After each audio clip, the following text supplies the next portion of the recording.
मरहबा collection mall, readymade कपड़ों का भरपूर खजाना, jeans pant, T shirt, cargo pant, night pant, बच्चे और बच्चियों के लिए अच्छे खूबसूरत और उम्दा ड्रेस। पता याद रखें, जमुर हाई स्कूल मेन रोड, जैतून हजीन मस्जिद के पास।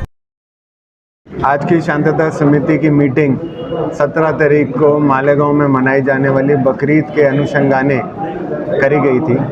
यहाँ पे शांतता समिति के सदस्यों ने अपनी बात रखी और विभिन्न डिपार्टमेंट के ऑफिसर को अपना फीडबैक अन्य सुझाव पेश करें। इस सुझाव और फीडबैक को मद्देनज़र रखते हुए हम 17 तारीख को अपनी तैयारियों को और अच्छा करेंगे और 17 तारीख को बकरीद मनाई जाने वाली है मालेगांव में। इसके लिए मालेगांव महानगर पालिका ने जो उपाय किए हैं, जैसे कि नवीन कत्ल खाने बनाना, जैसे कि मालेगांव सिटी में 14 नए कत्ल खाने बनाए जा रहे हैं और बाकी सीसीटीवी कैमरा का नियोजन करना, पेट्रोलिंग पुलिस डिपार्टमेंट की तरफ से होना और ट्रैफिक की समस्या को सॉल्व करना, ऐसे जो भी 4-5 उपाय हमने किए हैं वो हमने लोगों के सामने रखे और उनके सुझाव को मद्देनज़र रखते हुए हम अपनी तैयारियों को और अच्छा करेंगे। नाकाबंदी कहाँ कितनी जगह?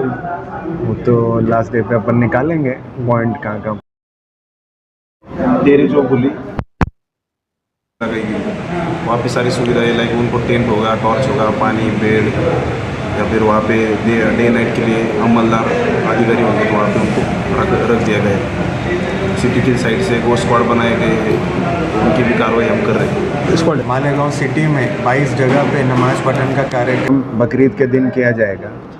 उसके लिए हमने प्रत्येक नमाज पठन के कार्यक्रम के बाहर नाकाबंदी और जो हमारे विभिन्न और इम्पोर्टेंट जगह हैं मालेगांव की, वहाँ पे नाकाबंदी की योजना करी है।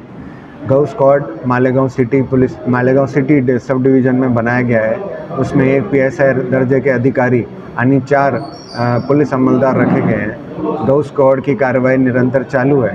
17 तारीख तक जितनी कार्रवाई करी गई है उसका एक अहवाल आपको देंगे।